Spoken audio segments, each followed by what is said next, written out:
comment un étranger... Enfin, je veux dire, si on voulait inventer ces faits divers, si quelqu'un du RN voulait inventer ces faits divers, on n'y arriverait pas, tant c'est hallucinant.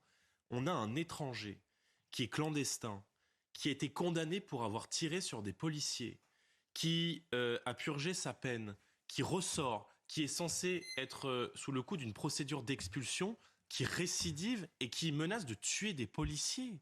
Mais dehors, les délinquants étrangers doivent être mis les délinquants français doivent être mis en prison et les délinquants étrangers dans l'avion. Il faut expulser tous les délinquants et criminels étrangers. Expulser, c'est protéger les Français. Leur peine sur le sol Comment français, donc. Mais à chaque fois, ce sont les mêmes profils. Ce ne sont pas des refus d'obtempérer. Il y a dans notre pays un refus d'obtempérer toutes les 19 minutes. Ce sont des tentatives d'homicide. On cherche à tuer des policiers, comme on a cherché à le faire à Nantes il y a quelques jours. Et la passagère de ce chauffard qui est décédé sous les balles des policiers, qui est responsable de cela ? Est-ce que ce sont les policiers ou est-ce que c'est le délinquant criminel multirécidiviste qui met en danger sa passagère ? C'est évidemment lui qui est responsable de tout cela. Donc pour protéger les Français, il faut commencer par expulser l'ensemble des délinquants et des criminels étrangers. Pardon, mais quand on vient dans un pays, après leur peine on en de prison respecte. ou avant, Je pense qu'il faut rétablir la double peine et qui a été supprimée par Nicolas Sarkozy, qui prévoyait l'expulsion de tous les délinquants et criminels